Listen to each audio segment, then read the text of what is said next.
तो क्या पढ़ रहे थे अपन? इतिहास पढ़ रहे थे। अरे वाह। किसका? भारत का है राजस्थान का? तो राजस्थान का इतिहास, राजस्थान का जो इतिहास है बड़ा खूबसूरत इतिहास है भैया। अच्छा लगा है कि तुम्हें सबको? समझ में आ रही है सारी चीजें? राजस्थान के इतिहास का एक मैंने कहा था किस्मत वाला बादशाह पढ़ रहे थे अपन, बहुत अच्छी किस्मत थी उसकी। कौन सा? राणा लाखा। अरे वाह, बहुत ही अच्छा आदमी था ये राणा लाखा। राजा था मेवाड़ का, बहुत ही शानदार, जिसकी किस्मत अच्छी थी। तो लिखो राणा लाखा। राणा लाखा किस्मत कैसे अच्छी थी? या इसे राणा लक्ष्य सिंह भी बोलते हैं भाई, लक्ष्य सिंह। राणा लाखा कहो या राणा लक्ष्य सिंह। अच्छा, मैंने इसकी दो चार सामान्य बातें आपको बताई थी। एक तो मैंने बताया, अच्छा एक तो इसके पिता का नाम बता सकते हो आप मेरे को? कल मैंने एक जो फ्लो चार्ट बनवाया था आपको, वो याद है क्या? सारे सिसोदिया शाखाओं का सारा याद है? तो लक्ष्य सिंह के पिता का नाम क्या था? है? राणा, इसके राणा लक्ष्य सिंह के पिता का नाम था खेता। राणा खेता या राणा क्षेत्र सिंह। क्षेत्र सिंह ये इनके पिता थे। एक चीज शायद मैंने कल नहीं बताई होगी, जैसे एक आती है तुलादान पद्धति। कौन सी? तुलादान पद्धति। तुलादान पद्धति के जनक कहलाते हैं। के जनक कौन कहलाते हैं? ये लिख लो अगर कल नहीं लिखा देगी तो। तुलादान पद्धति के जनक कौन कहलाते हैं? सर ये समझ में नहीं आया, तुलादान पद्धति क्या होती है? पता है क्या तुलादान पद्धति क्या होती है? नहीं पता तो बताता। अरे देखो, सामान्य चीज से देखो, तुलादान पद्धति क्या होती है। आप एक बात बताओ, आपके शहर में या आपके यहां पर अगर कोई नेता वगैरह आता है तो कई बार गांव में देखा होगा कि उसको फलों से या अनाज से ऐसे तोलते हैं ना, उसके सम्मान में मतलब।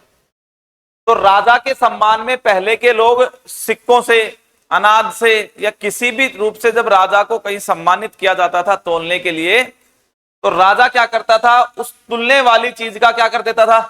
दान। दान का मतलब वो जनता में बांट देता था। और यही कौन सी पद्धति कहलाती है? तुलादान पद्धति। और तुलादान पद्धति के जनक कौन है? राणा लाखा। तुलादान कहो या गरिमा दान पद्धति भी कह सकते हो इसे। गरिमा दान पद्धति, वही गरिमा दान पद्धति या तुलादान पद्धति के जनक वो कहलाते हैं राणा लाखा। मैंने एक चीज बताई थी, डोडिया राजपूत थे। कौन से? देखो डोडिया। डोडिया राजपूतों को क्या दी थी इन्होंने? आश्रय दिया था या शरण दी थी? किसने? राणा लाखा ने। और डोडिया राजपूतों का एक सरदार था जिसका नाम क्या था? धवल। डोडिया धवल। इस डोडिया धवल को कहां का जागीरदार बनाया था? कहां का? मनसूबा। मनसूबा क्या है? क्या बनाया था इसे? जागीरदार। जागीरदार बनाया था, यानी कि उस क्षेत्र का जागीरदार बनाया डोडिया राजपूतों को। ठीक है। उसके बाद मैंने क्या बताया था आपको कि इसके दरबार में संस्कृत के दो क्या रहते थे? विद्वान।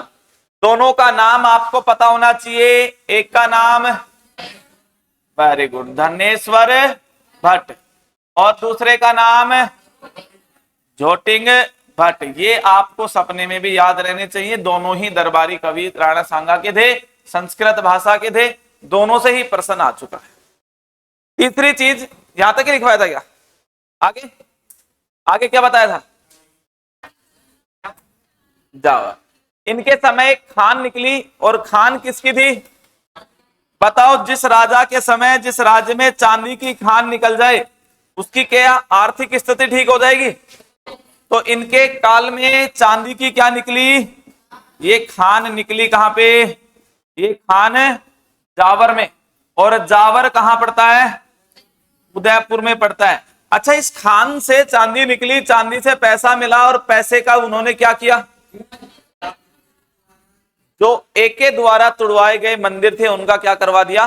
जीर्णोद्वार करवा दिया। यानी कि अच्छा काम किया इन्होंने, जावर में चांदी की खान निकली। और क्या अच्छी स्थिति थी इनके समय? देखो, इतना ही लिखवाया था। चलो, ये सारी चीजें तुम्हें पता है। अब देखो, राणा लाखा के समय हम आगे की बात करते हैं। राणा लाखा, राणा लाखा, दो महत्वपूर्ण फैक्ट हैं इसके, वो लिख लो। एक तो स्टार करके लिखो। राणा लाखा ने, राणा लाखा ने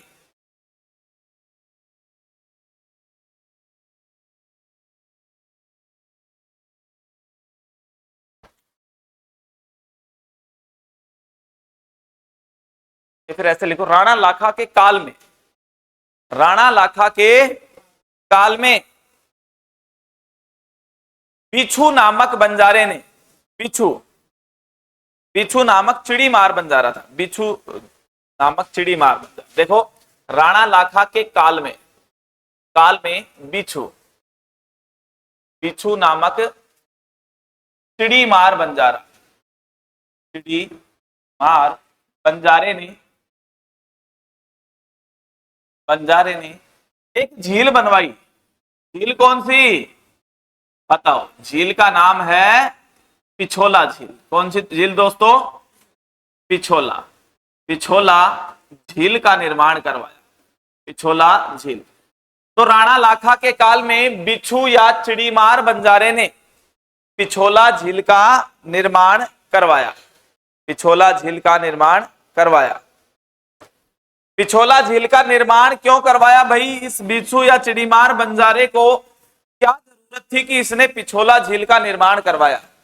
देखो दोस्तों, इस बिच्छू बंजारे के दो थे बैल। क्या थे? बैल। जब हम देखते हैं तो इन बैलों की प्यास के कारण, पानी के कारण क्या हो जाती है?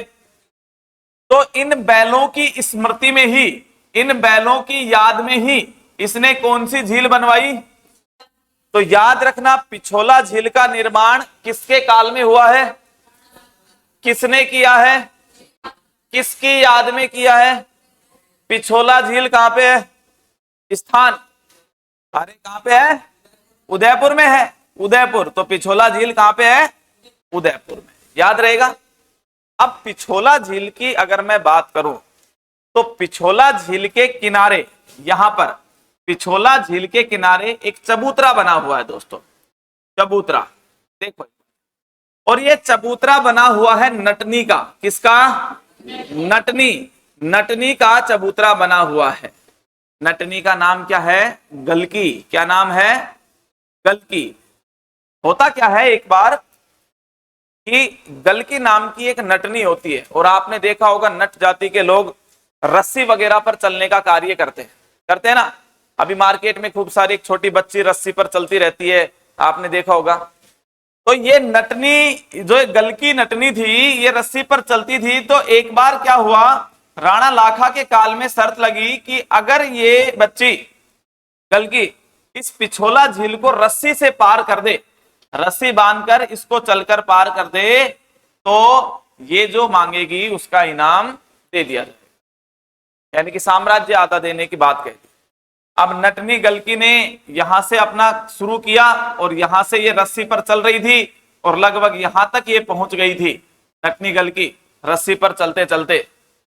राणा लाखा के सैनिकों ने कहा, लाखा जी ये तो झील को क्या कर देगी, और आपको साम्राज्य देना पड़ जाएगा।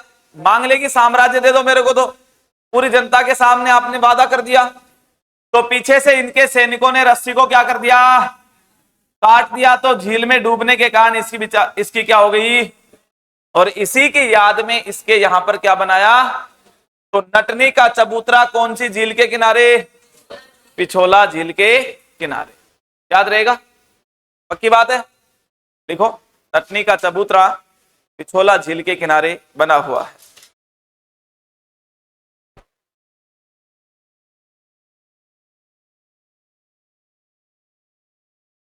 नटनी का चबूतरा पिछोला झील के किनारे बना हुआ है।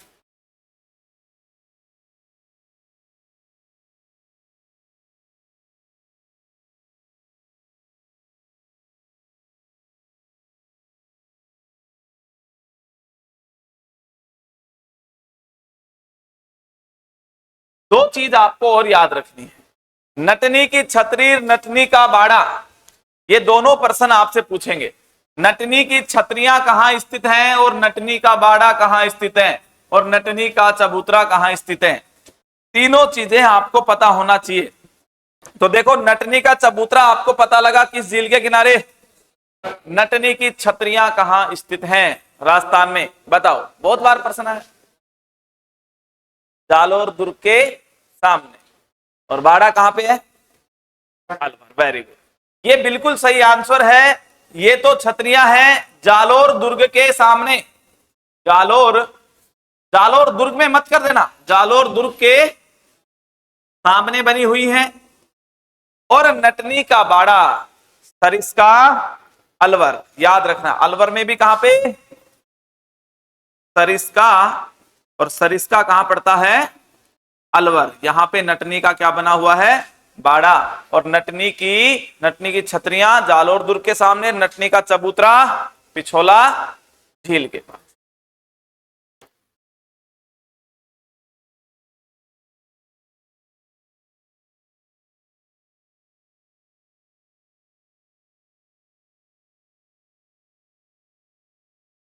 अब देखो, पिछोला झील से एक फैक्ट और बता रहा हूं जो आपकी परीक्षा में पूछा जाएगा। क्या, देखो ध्यान से, इस पिछोला झील के पास ही यहां पर एक हवेली बनी हुई है। क्या बनी हुई है, हवेली, हवेली जानते हो ना, यहां पर दोस्तों एक इस प्रकार से हवेली बनी हुई है, पिछोला झील के किनारे बनी हवेली, ये हवेली है, हवेली। और हवेली का नाम क्या है, बागोर की हवेली, बागोर की हवेली। और बागोर की हवेली का निर्माण किसने करवाया, बताओ रे, इसका जो निर्माण है वो किसने करवाया, बागोर की हवेली का, इसका निर्माण करवाया मेवाड़ के प्रधानमंत्री, मेवाड़ के प्रधानमंत्री। और मेवाड़ के प्रधानमंत्री थे अमरचंद बड़वा, अमरचंद बड़वा। अमरचंद बड़वा ने इस हवेली का क्या करवाया था, निर्माण, अमरचंद बड़वा। तो गुरुजी ये हवेली इतनी प्रसिद्ध क्यों है, ये हवेली इसलिए प्रसिद्ध है क्योंकि पूरे विश्व की सबसे बड़ी अगर कोई पगड़ी रखी हुई है, पगड़ी जानते हो, हाँ, सर की पगड़ी, तो पूरे विश्व में सबसे बड़ी पगड़ी कौन सी हवेली में रखी हुई है, और ये हवेली किसके किनारे है, तो पिछोला झील पढ़ रहे हैं तो क्यों ना कि ये हवेली भी पढ़ ले साथ साथ, ताकि याद रहे, बहुत अच्छा प्रश्न है। तो हम यहां से एक फैक्ट निकाल के लिख सकते हैं कि विश्व की सबसे बड़ी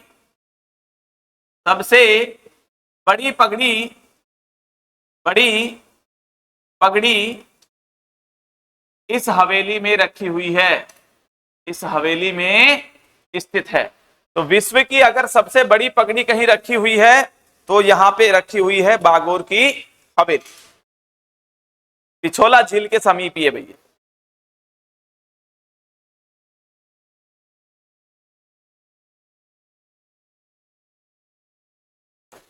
अमरचंद बड़वा ने इसका क्या करवाया, निर्माण।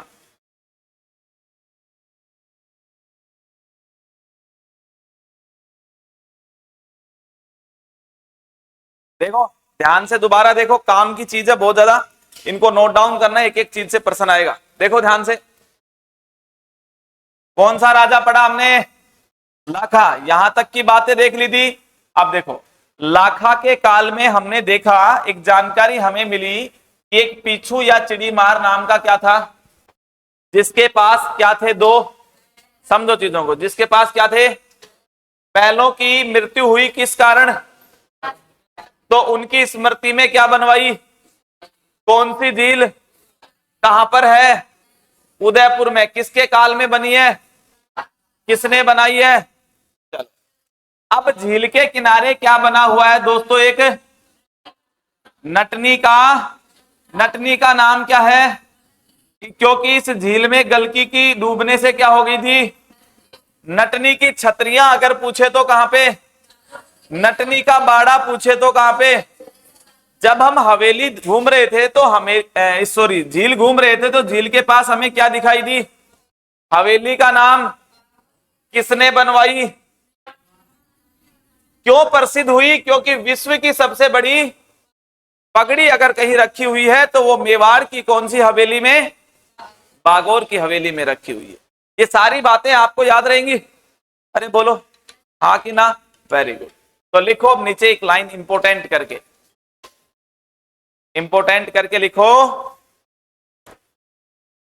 अच्छा बताओ, राणा लाखा ने दिल्ली के किस राजा को हराया था? राणा लाखा के समकालीन दिल्ली का राजा कौन था? भाई राणा लाखा का अगर मैं आपको समय काल बताऊं तो समय काल क्या है? 1382 से 1421। तो दो ये होगी स्लाइड। चलो तो देखो, राणा लाखा, राणा लाखा और राणा लाखा का जो शासन काल है दोस्तों वो 1382 से 1421। क्या इस बीच दिल्ली का शासक बता सकते हो कि आप कौन था? है भाई दिल्ली का शासक? गयासुद्दीन तुगलक, याद रखना। तो गयासुद्दीन तुगलक को किसने पराजित किया था? लाइन लिख लो एक नोट करके नीचे। राणा लाखा ने, ये दोनों ही पर्सन आए हुए हैं, बहुत इंपॉर्टेंट है, मैं लिख देता हूं आपके लिए। राणा लाखा ने दिल्ली के शासक, दिल्ली के शासक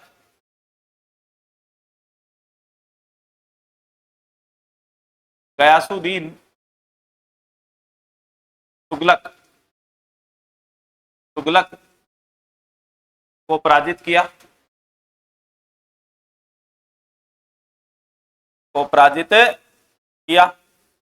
इंपॉर्टेंट फैक्ट है, याद रखना है, परीक्षा में प्रश्न आ चुका है।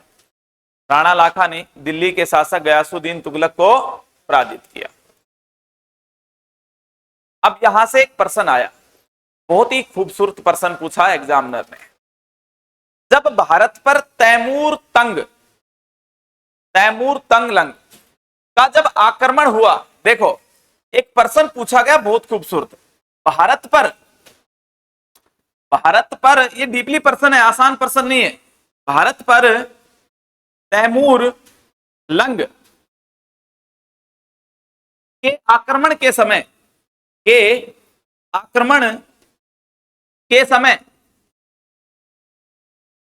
मेवाड़ का राजा कौन था?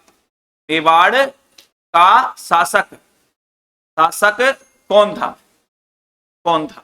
ये प्रश्न आया। मैं कह रहा हूं कि ये आसान चीज नहीं है, परीक्षा में अच्छे क्वेश्चन उड़ जाते हैं। तैमूर तंग का जब आक्रमण हुआ भारत पर, तब मेवाड़ का शासक कौन था? उस समय मेवाड़ की गद्दी पर कौन बैठे थे? राणा लाखा। इंपोर्टेंट करके नीचे लिख लो। तो मैं यहां पे तो लिख देता हूं राणा लाखा थे, लेकिन मैं मेरी भाषा में लिखवा रहा हूं, लिखो भारत पर स्टार करके नीचे लिखो, इंपोर्टेंट फैक्ट है, आरएसपी में प्रश्न आ चुका है। भारत पर राणा लाखा के काल में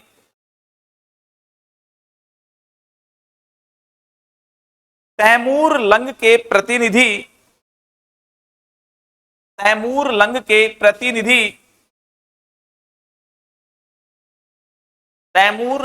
प्रतिनिधि खिज्र खां, याद रखना दोस्तों व्यक्ति का नाम, खिज्र खां ने 1414 ईस्वी में, तिथि भी याद रख लो 1414 ईस्वी में भारत पर संयद वंश की नींव डाली। भारत पर कौन सा? संयद वंश की नींव डाली। तो भारत पर संयद वंश की नींव डली। उस समय राजस्थान मेवाड़ के शासक राणा लाखा थे और आक्रमण करने वाला कौन था? खिज्र खां। आक्रमण कब किया था? 1414 ईस्वी में। उस समय मेवाड़ की गद्दी पर किस्मत वाले बादशाह राणा लाखा बैठे हुए थे। ठीक है भाई, याद रहेगा। देखो यहां तक का राणा लाखा आपको याद रखना है। अब राणा लाखा से सिर्फ 2 फैक्ट और बचे हैं जो महत्वपूर्ण है, मैं तुम्हें बताऊंगा। एक बार मोटी मोटी नजर फिर से, क्योंकि याद करनी है अपने को, चीजें रटनी नहीं है, ये चीजें याद रखनी है। राजस्थान के इतिहास में कौन सा राजा पढ़ रहे हैं? दूसरा नाम इनका, पिता का नाम इनका, या दूसरा नाम कौन सी पद्धति के जनक, दूसरी कौन सी जाति के? डोडिया क्या थे ये? राजपूत। डोडिया राजपूतों को मेवाड़ में क्या दी? और डोडिया राजपूतों के सरदार किसको? धवल को क्या बनाया? ठीक है। राणा लाखा के काल में क्या निकली? एक चांदी की, कहां पर निकली? जावर कहां पड़ता है? उदयपुर में। इस चांदी की खान के पैसों से क्या करवाया? मंदिरों का। ये मंदिर किसने तुड़वाए थे? एके ने। इनके दरबार में संस्कृत भाषा के कितने कवि? एक का नाम, दूसरे का नाम। Okay, very good. आगे देखें, इनके काल में एक चिड़ी मार बंजारा, बिच्छू बंजारे ने क्या बनवाई? कौन सी झील? कहां पर बनवाई? उदयपुर में बनवाई। इसके पास क्या बना हुआ है? नटनी का नाम, नटनी की छतरियां। दुर्ग में मत कर देना, दुर्ग के नटनी की बाड़ा। अच्छा, उसके बाद इस हवेली के झील के पास क्या बनी? हवेली का नाम। निर्माण किसने करवाया? विश्व की सबसे बड़ी। उसके बाद हमने देखा कि इनके समय दिल्ली का शासक कौन? इसको क्या किया? भारत पर कौन से वंश क्या हुआ? मेवाड़ का शासक कौन था? आक्रमण किसने किया? कब किया? कौन से वंश की नींव रखी? याद रहेगा? क्लियर बात है? बोलो रे, समस्या है क्या? कोई नहीं है समस्या? नहीं है समस्या तो आगे चलते हैं। आगे देखो, अब राणा लाखा के काल में राणा लाखा का एक पुत्र था चुंडा। देखो, अब हम कहते हैं एक घटना होती है राणा लाखा का विवाह। हेडिंग लगाओ, राणा लाखा वह कौन सी बाई? हंसा बाई का विवाह। कैसे, कब, क्यों, वो सारी चीजें समझो एक बार। राणा लाखा और हंसाबाई का विवाह कैसे, कब, क्यों, क्या कारण रहा था, वो सारी चीजें एक बार देखो। ध्यान से समझोगे, एक बार में समझ में आ जाएगी, कोई बड़ी घटना नहीं है। एक बार देख लो बोर्ड पे, राणा लाखा और हंसाबाई का विवाह। बाद में उतार लेना, डायग्राम बना देता हूं, एक बार समझ लो। एक तरफ रियासत है दोस्तों, कौन सी? मेवाड़। एक तरफ रियासत कौन सी? मेवाड़। खूब। मेवाड़ का राजा कौन है? मेवाड़ का राजा है राणा, राणा शब्द लगाओ, राणा लाखा। कोई दिक्कत नहीं है, हम पढ़ रहे हैं, बिल्कुल है सर। राणा लाखा का एक पुत्र है। क्या है? एक पुत्र, जिसका नाम है कुंवर चुंडा। कुंवर चुंडा, आने की मात्रा बीच में, कुंवर चुंडा किसका पुत्र है? ठीक है, कोई दिक्कत नहीं है। इधर एक और रियासत है, देखो ध्यान से, इधर एक और रियासत है दोस्तों, मारवाड़। कौन सी? मारवाड़ रियासत है। मारवाड़ को वर्तमान में क्या बोल सकता हूं? जोधपुर। मारवाड़ रियासत का एक राजा, और राजा का नाम है राव। रियासत के राजा का नाम है राव चूड़ा। क्या नाम है? चूड़ा। ये चुंडा है और ये क्या है? चूड़ा। दोनों में फर्क है, नए की बिंदी का सिर्फ। चूड़ा। इस चूड़ा के दो पुत्र हैं, एक तो रणमल और एक का नाम कान्हा। क्या नाम है? कान्हा। किशोरी देवी का पुत्र एक कान्हा है। और इस रणमल की ही एक बहन है, और बहन का नाम क्या है?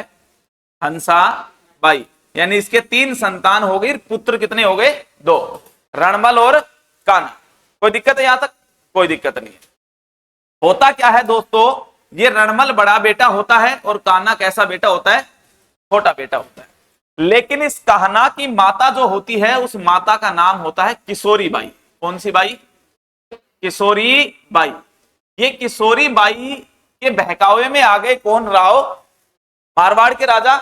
और किशोरी बाई ने राव चुंडा से शर्त ले ली कि मेरा बेटा ही मारवाड़ का अगला क्या बनेगा? उत्तराधिकारी।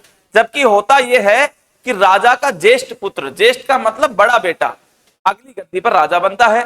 तो राव चूड़ा ने क्या काम किया, अपना उत्तराधिकारी किसे घोषित कर दिया, कान्हा। अब दुख किसको होगा भाई, जाहिर सी बात होगा, बड़ा बेटा ये था, लेकिन घोषित कर दिया तो कर दिया, करेगा। अब देखो, अब रणमल जो है अपनी बहन हंसाबाई का विवाह किससे करना चाहता था, विवाह करना चाहता था, चाहता था, क्योंकि भाई मेवाड़ के राजकुमार कौन थे, कुंवर चुंडा। इससे हंसाबाई का विवाह कर देता तो खुद को भी सहायता मिलती, क्योंकि उसको राज्य दिलाने में। लेकिन जब विवाह करने रणमल मेवाड़ आया हंसाबाई का, तो उन दिनों कुंवर चुंडा मेवाड़ में नहीं थे, उन दिनों मेवाड़ से बाहर थे। तो राणा लाखा से मिले कौन, रणमल किससे मिले, राणा लाखा से मिले। तो राणा लाखा ने पूछा, रे रणमल, मैंने सुना है कि तुझे राज्य से निष्कासित कर दिया, कान्हा को राजा बना दिया। तो ये बात सुनकर दुख हुआ, फिर भी आप बताओ मेवाड़ आने का किस लिए सौभाग्य प्राप्त हुआ। कहा कि मैं आपके पुत्र किसकी, कुंवर चुंडा का विवाह किससे करना चाहता हूं, मेरी बहन है। तो राणा लाखा ने भी हंसी मजाक में कह दिया, भाई अब तो हमारे से थोड़ी करोगे, हमारे बेटे से ही सगाई करोगे। अब जब राणा लाखा ने ये बात कही कि भाई मेरे से शादी थोड़ी करोगे, शादी तो किससे करोगे, हंसाबाई की। तो रणमल के दिमाग में आया, क्या मैं हंसाबाई का विवाह राणा लाखा के साथ कर दूं। अरे भाई साहब, इसकी उम्र भाई साहब की 50 साल हो चुकी थी, 50-60 साल। हंसाबाई 18 साल की लड़की थी, 18-20 साल की।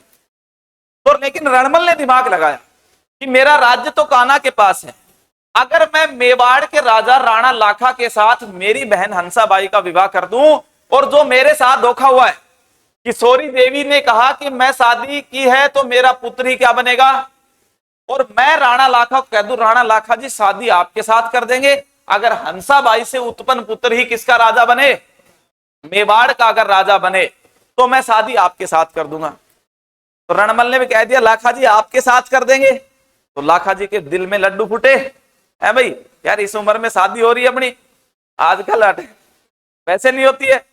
दिल में लड्डू फूटा, कहा कि सच बता रहे हो, सच बता रहे, लेकिन मेरी एक बात माननी पड़ेगी। बोला क्या बात है बताओ। बोला अगर आपकी और हंसाबाई की क्या हुई, शादी हुई, तो आप दोनों से जो प्रोडक्ट, जो पुत्र निकलेगा, वही पुत्र मेवाड़ का क्या बनेगा।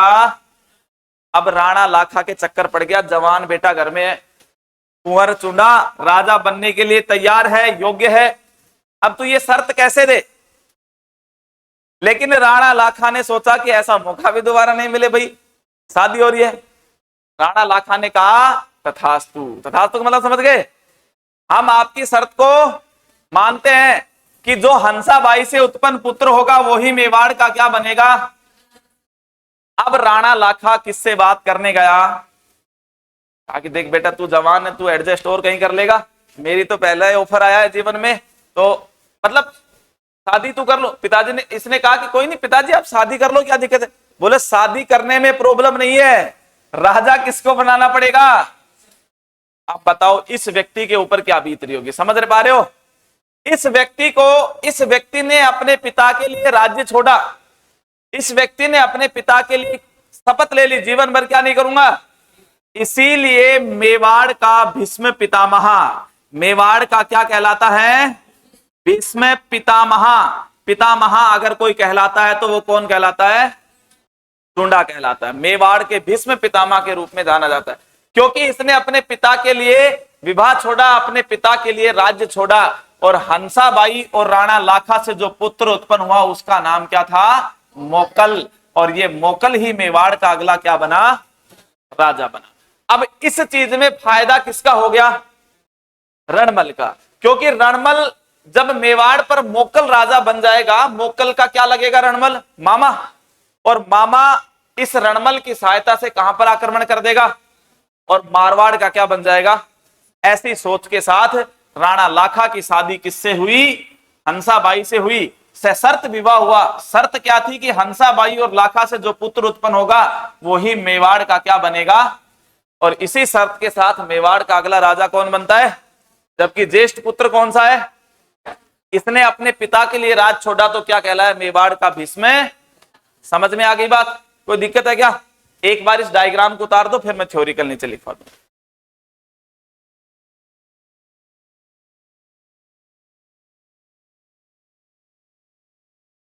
चीजों को समझना पड़ेगा भाई, आसान चीजें हैं, कोई दिक्कत नहीं आएगी।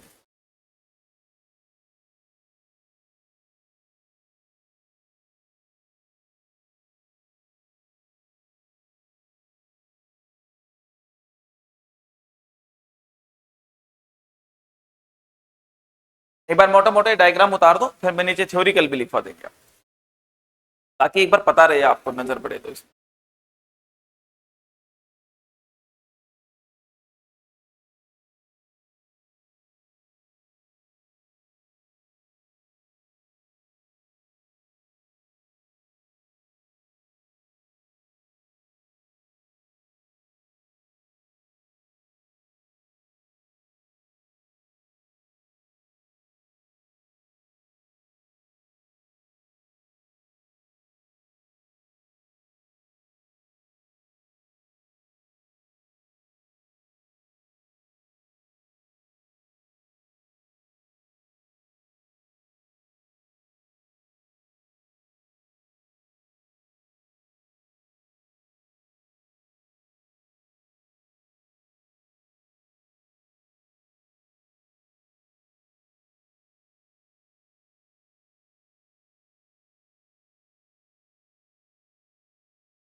हो गया क्या? हाँ भाई।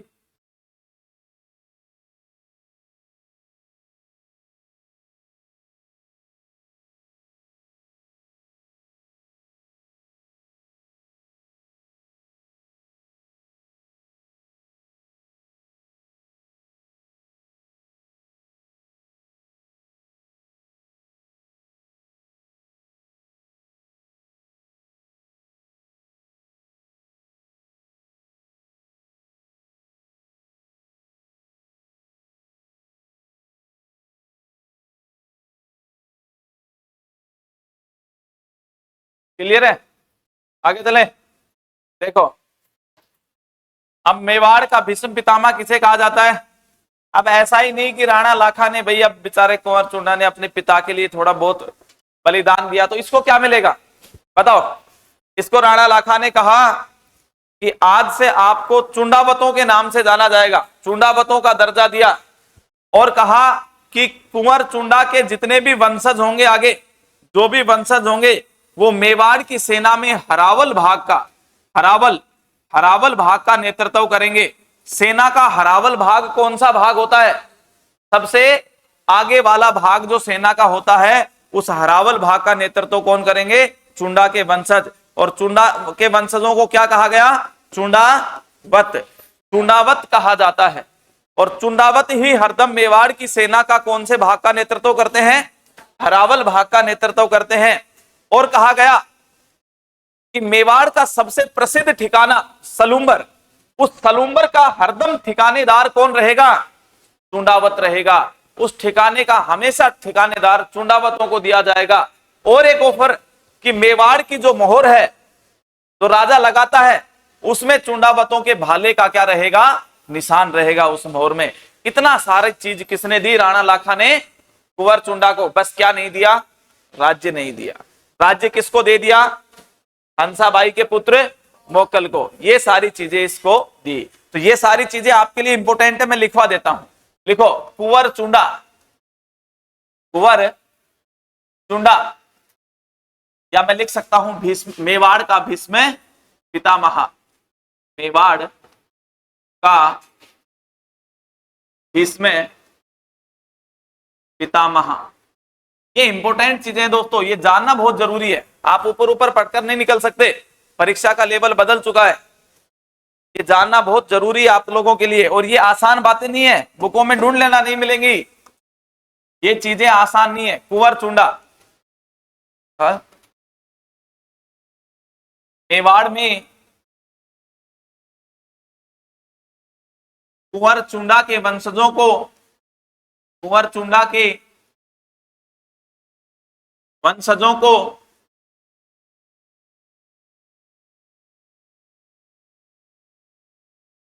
चुंडावत नाम से जाना जाएगा, चुंडावत नाम से जाना जाएगा।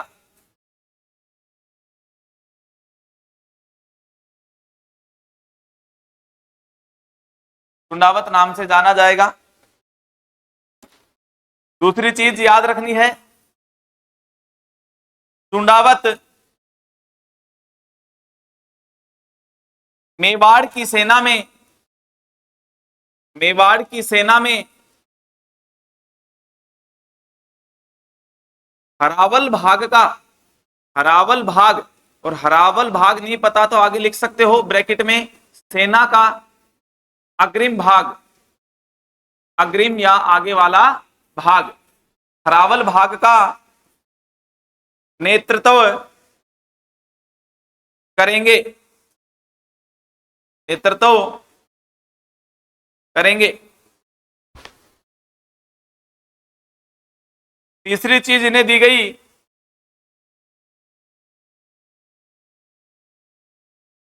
मेवाड़ के प्रसिद्ध ठिकाने, सलूम्बर का ठिकानेदार, सलूम्बर का ठिकानेदार चुंडावत रहेगा, चुंडावत रहेगा। मेवाड़ के ठिकाने, प्रसिद्ध ठिकाने, सलूम्बर का ठिकानेदार चुंडावत रहेगा।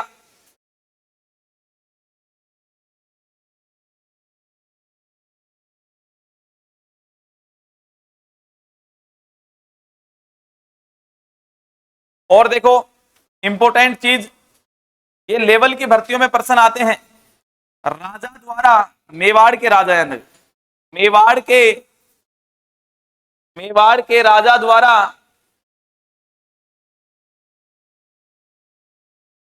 राजा द्वारा कोई भी, कोई भी प्रस्ताव या मोहर या पत्र पर चुंडावतों के भाले का, के भाले का चिन्ह होगा, चिन्ह होगा।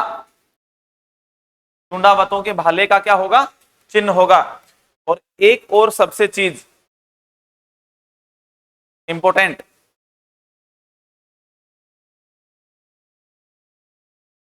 उत्तराधिकारी चयन में चुंडावतों की सलाह ली जाएगी। यहां पे लिख देता हूं मैं बीच में, उत्तराधिकारी चयन में। उत्तराधिकारी समझ गए, उत्तराधिकारी चयन में चुंडावतों की सलाह ली जाएगी। देखो कितने सारे अधिकार इन चुंडावतों को दिए राणा लाखा ने, क्योंकि भाई इसका बलिदान भी कम नहीं था।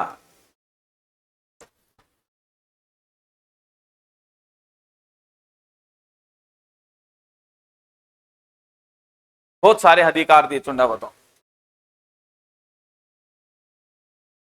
ये याद रखने हैं।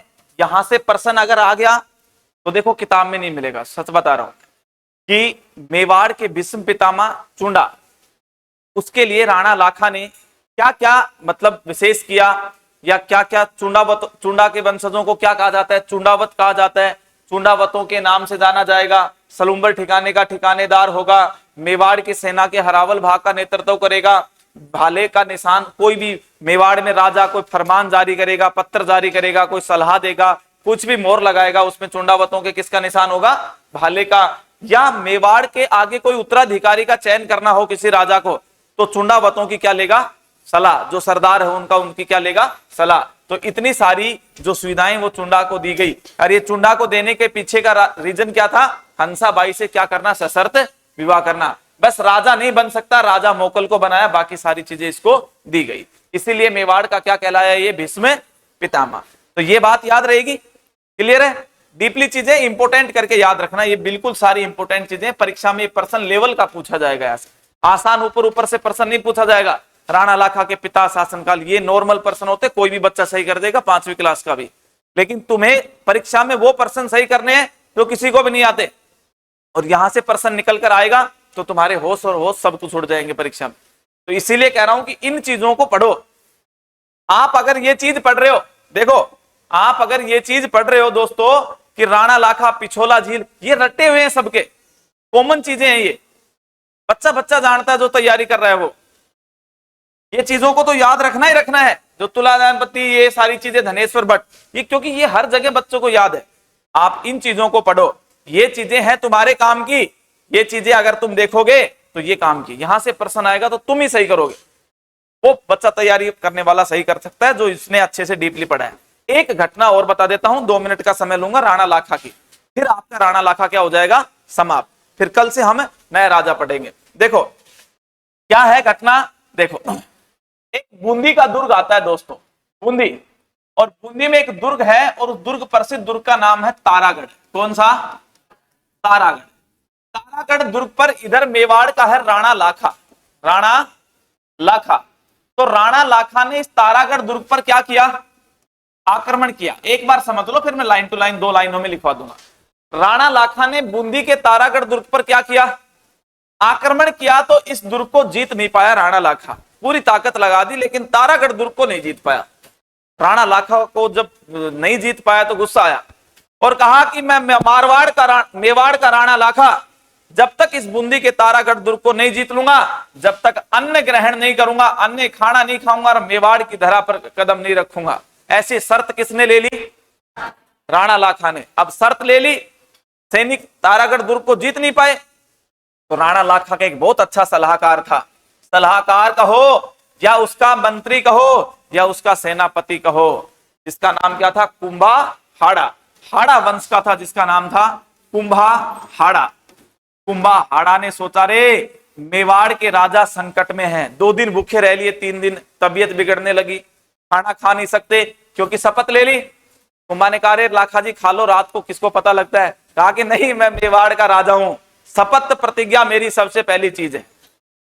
तो कहा क्या किया जाए, तो राणा लाखा ने कहा, रे कुंभाहाड़ा कुछ कर, भूख लग रही है बहुत तेज, शपथ तो ले ली, गुस्से गुस्से में अब करे क्या। तो कुंभाहाड़ा ने कहा कि मैं कुछ करता हूं, प्लान करता हूं कि ताकि आपकी प्रतिज्ञा टूट जाए, हम बूंदी को जीत ले। जैसे ही सुबह हुई तो कुंभाहाड़ा गया लाखा के पास, कहा कि लाखा जी मेरे दिमाग में एक प्लान आ रहा है, आप निश्चित इस प्लान में सक्सेस होंगे। कहा कि जल्दी बताओ प्लान क्या है। भाई भूख लग रही है, 5 दिन हो गए खाना नहीं खाया, तबियत खराब हो रही है, मेवाड़ नहीं गया हूं मैं, रानियों से नहीं मिला हूं, सारी चीजें हैं। तो लाखा तो फंस गया बेचारा शपथ लेके।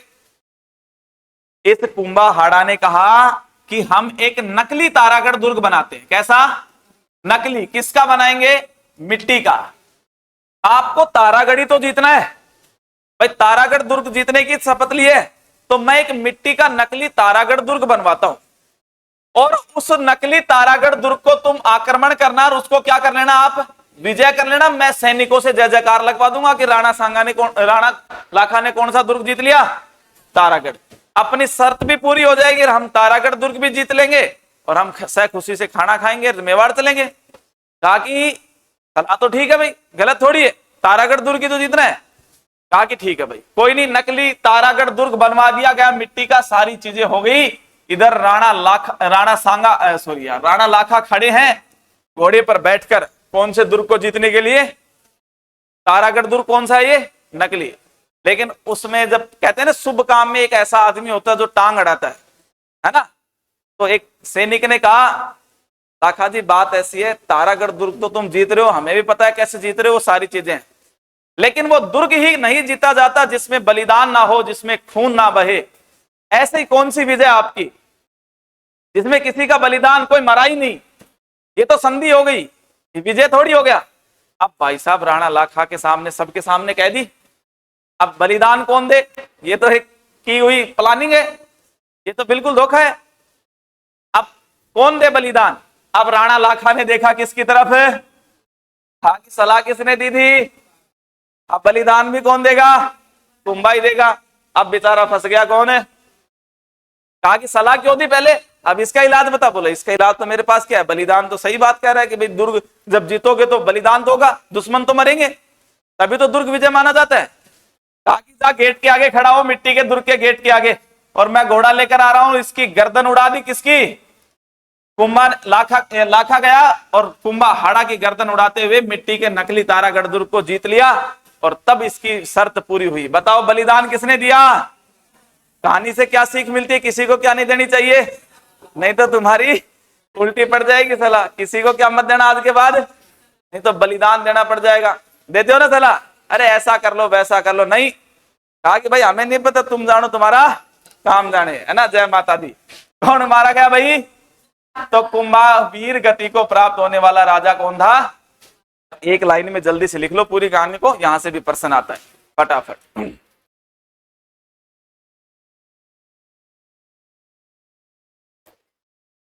राणा लाखा ने बूंदी के तारागढ़, राणा लाखा ने बूंदी के तारागढ़ दुर्ग को विजय करने के लिए, राणा लाखा ने बूंदी के तारागढ़ दुर्ग को विजय करने के लिए या अपनी शर्त को पूरा करने के लिए, या अपनी शर्त को पूरा करने के लिए मिट्टी का तारागढ़ दुर्ग बनवाया, मिट्टी का तारागढ़ दुर्ग बनवाया।